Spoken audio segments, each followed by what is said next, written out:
What would you do if the person you trusted most handed your life to someone else? For 12 years, I built a home with Clara, my wife, believing our love was unshakable. We met in college, two dreamers with nothing but ambition and each other. I worked late nights at a tech startup, clawing my way up to a senior developer role, while Clara managed our finances and cheered me on. Or so I thought. The truth, when it unraveled, was a blade I never saw coming. It started at the company's annual gala. I'd been up for a promotion to lead engineer, a role I'd bled for sleepless nights, endless code, and sacrifices Clara always said she understood. That night, she was radiant in a red dress, her laughter echoing as she mingled. I was proud, watching her charm the room. Then came the announcement. The CEO took the stage, praising a new lead engineer, someone innovative, driven, a perfect fit. My heart swelled, expecting my name. Instead, he introduced Mark, a man I'd never met, shaking hands with my boss, smiling beside Clara. Mark's been consulting with us for months, Clara whispered when I leaned in, confused. He's your replacement. Her voice faltered, but her eyes didn't meet mine. Replacement? I'd never been told my job was at risk. Mark approached, extending a hand. Clara's told me so much about you, he said, his tone too familiar. My stomach churned. Clara's late-night work calls, her sudden trips, the way she'd pull away when I asked about her day, it clicked. Mark wasn't just my replacement at work.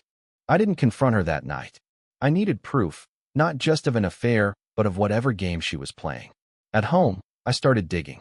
Clara had always handled our accounts, saying she was better with numbers. Trusting her, I'd never questioned it.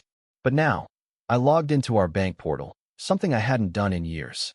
My hands shook as I uncovered transfers, thousands of dollars siphoned monthly to an account I didn't recognize. Offshore. Untraceable. For 5 years, she'd been draining us, hiding it behind her budgeting. The next day, I hacked into her email, not my proudest moment, but desperation doesn't care for ethics. There, I found messages between her and Mark, not just flirtations but plans. They'd been positioning him for my role, feeding my boss reports that painted me as unreliable. Clara had shared my project drafts, my ideas, my work. Mark presented them as his own. Worse, I found a contract. Clara had signed a deal with a rival company, promising them my unreleased software in exchange for a payout. My life's work, stolen by the woman I loved. I could have exploded, screamed, walked away. But rage is a poor strategist. I spent weeks gathering evidence, screenshots, bank records, emails. I hired a lawyer, discreetly, and built a case. Clara didn't suspect a thing, still kissing me goodnight while texting Mark when she thought I was asleep. The betrayal cut deeper than I can describe, but I held on, fueled by a need for justice. The showdown came at the next board meeting. Clara and Mark were there, presenting their vision for the company's future. My software, my ideas, dressed up in their lies. I stood, heart pounding, and asked to speak. Clara's smile froze as I connected my laptop to the projector. Slide by slide, I laid it bare. The emails, the transfers, the contract. The room gasped. Mark stammered, his charm crumbling. Clara's face drained of color. You don't understand, she whispered, but I wasn't done. Clara, I said, my voice steady despite the ache. You didn't just betray me. You betrayed everything we built. I turned to the board. This is my work, my life, and I'm taking it back. I handed over the evidence to the CEO, who promised an investigation. Mark was escorted out. Clara left in tears, unable to meet my eyes. The aftermath was quiet but brutal. Clara moved out, leaving a note that said only, I'm sorry.